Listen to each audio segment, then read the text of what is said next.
News first channel ವೀಕ್ಷಕರಿಗೆ ಭವಿಷ್ಯ ಈ ದಿನ ಕಾರ್ಯಕ್ರಮಕ್ಕೆ ಸ್ವಾಗತ. ಮೊದಲು ಮೇಷರಾಶಿ. ಮೇಷರಾಶಿಯವರು ನಿಮ್ಮ ಜವಾಬ್ದಾರಿಗಳ ಬಗ್ಗೆ ಹೆಚ್ಚು ಚಿಂತನೆಯನ್ನು ನಡೆಸಿ ಯಾವ ಕರ್ತವ್ಯಕ್ಕೆ ಆದ್ಯತೆಯನ್ನು ನೀಡಬೇಕು, ಯಾವ ಕರ್ತವ್ಯವನ್ನ ಅಗತ್ಯವಾಗಿ ಆದಷ್ಟು ಬೇಗ ಪೂರೈಸಬೇಕು ಅನ್ನುವಂಥದ್ರ ಬಗ್ಗೆ ಚಿಂತನೆಗಳಿರಬೇಕು. ಏನೋ ನಡೆದು ಹೋಗುತ್ತೆ, ಆ ಸಮಯ ಬಂದಾಗ ಅದಾಗುತ್ತೆ ಅಂತ ಹೇಳಿ ಸುಮ್ಮನೆ ಕೂತಿರುವಂಥದ್ದಲ್ಲ. ನಿಮ್ಮ ಪ್ರಯತ್ನವನ್ನ ಸಕಾಲದಲ್ಲಿ ಪ್ರಾಮಾಣಿಕವಾಗಿ ಮಾಡಿದಾಗ ಅದರಿಂದ ಸಿಕ್ಕಬೇಕಾದಂತಹ ಫಲಿತಾಂಶ ಉತ್ತಮವಾದಂತಹ ರೀತಿಯಲ್ಲಿ ಸಿಕ್ಕತ್ತೆ ಅಂತ ಅರ್ಥ.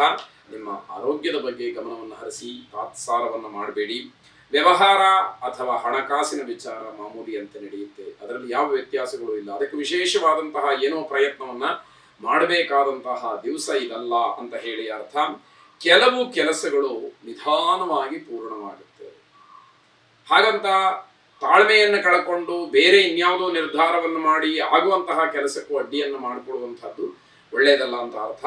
ನಿಮ್ಮ ಕೆಲಸದ ಬಗ್ಗೆ ನಿಮಗೆ ತೃಪ್ತಿ ಇರೋದಿಲ್ಲ ಅಂದ್ರೆ ನಾನು ಇನ್ನೇನೋ ಒಂದಷ್ಟು ಮಾಡಬೇಕಾಗಿತ್ತು, ಈ ಕೆಲಸ ನನ್ನ ಯೋಗ್ಯತೆಗಲ್ಲ, ನನಗಿರುವ ಬುದ್ಧಿವಂತಿಕೆಗಲ್ಲ, ನನ್ನ ವಿದ್ಯೆಗಲ್ಲ, ಈ ರೀತಿಯ ಆಲೋಚನೆಗಳು ಮತ್ತೆ ಮತ್ತೆ ನಿಮ್ಮ ಮನಸ್ಸಿಗೆ ಬರುವಂಥದ್ದಾಗಬಹುದು. ಅಮೃತ ಮೃತ್ಯುಂಜಯನನ್ನ ಪ್ರಾರ್ಥನೆ ಮಾಡಿ. ಮೃತ್ಯುಂಜಯಾಯ ರುದ್ರಾಯ ನೀಲಕಂಠಾಯ ಶಂಭವೇ ಅಮೃತೇಶಾಯ ಶರ್ವಾಯ ಮಹಾದೇವಾಯ ತೇ ನಮಃ ಎಂಬುದಾಗಿ 11 ಸಲ ಪ್ರಾರ್ಥನೆಯನ್ನು ಮಾಡಿ ಶುಭವಾಗಿ. ವೃಷಭ ರಾಶಿ. ಯಾವುದೇ ಒತ್ತಡಗಳಿಲ್ಲದೆ ಆರಾಮವಾಗಿ ದಿವಸವನ್ನು ಕಳೆಯುವುದಕ್ಕೆ ಪ್ರಯತ್ನವನ್ನ ಮಾಡ್ತೀರಿ. ಅದರಲ್ಲಿ ನಿಮಗೆ ಯಶಸ್ಸು ಕೂಡ ಆಗುತ್ತೆ. ನಿಮಗೆ ಯಾವುದು ಪ್ರಿಯವೋ ಆ ರೀತಿಯಲ್ಲಿ ದಿವಸವನ್ನ ಕಳೀತೀರಿ ಅಂತ ಅರ್ಥ. ಆರೋಗ್ಯದ ಸಮಸ್ಯೆಗಳಾಗಲಿ ತೊಂದರೆಗಳಾಗಲಿ ಏನೂ ಇಲ್ಲ, ಧೈರ್ಯವಾಗಿರಿ.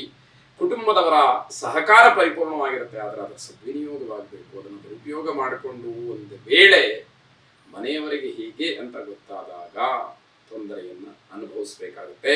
ಪೂರ್ಣ ಉತ್ಸಾಹದಿಂದ ನಿಮ್ಮ ಜವಾಬ್ದಾರಿಗಳನ್ನು ಪೂರೈಸಬಹುದು, ಆದರೆ ಆಲಸ್ಯವೋ ಸೋಮಾರಿತನವೋ ಅದಕ್ಕೆ ಅವಕಾಶ ಮಾಡಿಕೊಳ್ಳೋದಿಲ್ಲ. ದೊಡ್ಡ ತಪ್ಪನ್ನು ತೊಂದರೆಯನ್ನು ಮಾಡ್ಕೊಳ್ತೀರಿ. ಸ್ವಯಂಕೃತ ಅಪರಾಧ ಇದು. ಅವಕಾಶಗಳು ಸಿಕ್ಕಿದಾಗಲೂ ಕೂಡ ಸದ್ವಿನಿಯೋಗ ಮಾಡ್ಕೊಳ್ಳೋದಿಲ್ಲ, ಅದನ್ನ ಸರಿಯಾದಂತಹ ರೀತಿಯಲ್ಲಿ ನಾನು ಉಪಯೋಗ ಮಾಡ್ಕೊಳ್ಳೋದಿಲ್ಲ ಅಂತಂದ್ರೆ ಅದು ನಿಮ್ಮದೇ ತಪ್ಪು ಅಂತ ಹೇಳಿ ಆಗುತ್ತೆ. ಪಾರ್ವತೀ ದೇವಿಯನ್ನ ಪ್ರಾರ್ಥನೆ ಮಾಡಿ. ಸರ್ವಮಂಗಳ ಮಾಂಗಲ್ಯೆ ಶಿವೆ ಸರ್ವಾರ್ಥ ಸಾಧಿಕೆ ಶರಣ್ಯೇ ತ್ರ್ಯಂಬಕೆ ಗೌರಿ ನಾರಾಯಣಿ ನಮೋಸ್ತುತೆ ಎಂಬ ಪ್ರಾರ್ಥನೆಯನ್ನು ಮಾಡಿ ಶುಭವಾಗಿ. ಮಿಥುನ ರಾಶಿ. ಹಳೆಯ ತಪ್ಪಿನ ಅರಿವಾಗುತ್ತೆ. ಹಿಂದೆ ನಾನು ಏನ್ ತಪ್ಪು ಮಾಡಿದ್ದೆ, ಎಲ್ಲಿ ಎಡವಿದ್ದೆ, ಅದರಿಂದ ನನಗೆ ಈ ಸಮಸ್ಯೆ ಆಗಿದೆ, ಇವತ್ತು ನಾನು ಅದರ ಫಲವನ್ನು ಊಟ ಮಾಡ್ತಾ ಇದ್ದೀನಿ ಅನ್ನುವಂಥದ್ದು ಗೊತ್ತಾಗತ್ತೆ. ಆದರೆ ಅದನ್ನ ಸರಿಪಡಿಸ್ಕೊಳ್ತಕ್ಕಂತಹ ಪ್ರಯತ್ನವನ್ನ ಮಾಡಿ ಅದರಿಂದ ಆಗಿರ್ತಕ್ಕಂತಹ ತೊಂದರೆ ಮತ್ತೆ ಮರುಕಳಿಸಿದ ಹಾಗೆ ನೀವು ನೋಡ್ಕೊಳ್ಳಿ ಅನ್ನುವಂಥದ್ದು ಸಲಹೆ. ಕುಟುಂಬದಲ್ಲಿ ಅಹಿತಕರವಾದಂತಹ ಘಟನೆಗಳು ನಡೀಬಹುದು, ಅದಕ್ಕೆ ಅವಕಾಶಗಳನ್ನ ಮಾಡಬೇಡಿ. ಭಾವನಾತ್ಮಕವಾಗಿ ಯಾವುದೇ ರೀತಿಯ ನಿರ್ಧಾರಗಳನ್ನ ಮಾಡಬೇಡಿ. ಅದು ಯಾವುದೂ ಕೂಡ ನಿಮಗೆ ಕೆಲಸಕ್ಕೆ ಬರದೇ ಇರತಕ್ಕಂಥದ್ದು. ಹಾಗಂತ ಭಾವನಾತ್ಮಕವಾಗಿ ಎಲ್ಲ ವಿಚಾರಗಳನ್ನ ನೀವು ಪ್ರಸ್ತಾಪ ಮಾಡಕ್ ಹೋದ್ರೆ ನಿಮಗೆ ಅದರಿಂದ ಯಾವ ಪ್ರಯೋಜನವೂ ಕೂಡ ಆಗದೇ ಇರತಕ್ಕಂಥದ್ದಾಗತ್ತೆ. ಆರ್ಥಿಕ ಸ್ಥಿತಿ ಚೆನ್ನಾಗಿರುತ್ತೆ, ಏನು ತೊಂದರೆ ಇಲ್ಲ. ದುರ್ಗಾದೇವಿಯನ್ನ ಪ್ರಾರ್ಥನೆ ಮಾಡಿ ಶುಭವಾಗಿ. ಕರ್ಕಾಟಕ ರಾಶಿ. ವಿದ್ಯಾರ್ಥಿಗಳಿಗೆ ಒಂದಷ್ಟು ಸಹಾಯ ಅನುಕೂಲ ಅನ್ನುವಂಥದ್ದು ಈ ದಿವಸವಾಗುತ್ತೆ. ಪ್ರೇಮಿಗಳಿಗೆ ತುಂಬಾ ಉತ್ತಮವಾದಂತಹ ದಿವಸ. ಆದರೆ ಸಮಾಜಕ್ಕೆ ಉತ್ತಮವಾದಂತಹ ಸಂದೇಶ ಕೊಡ್ತಕ್ಕಂತಹ ಕೆಲಸವನ್ನು ಮಾಡಿ. ನಿಮ್ಮ ಕಿರಿಯರಿಗೆ ಅಥವಾ ನಿಮ್ಮ ಸ್ನೇಹಿತರಿಗೆ, ನಿಮ್ಮ ಕುಟುಂಬಕ್ಕೆ ನೀವು ಮಾದರಿಯಾಗ್ತಕ್ಕಂತಹ ಕೆಲಸವನ್ನ ಮಾಡಿ ಅಂತ ಅರ್ಥ.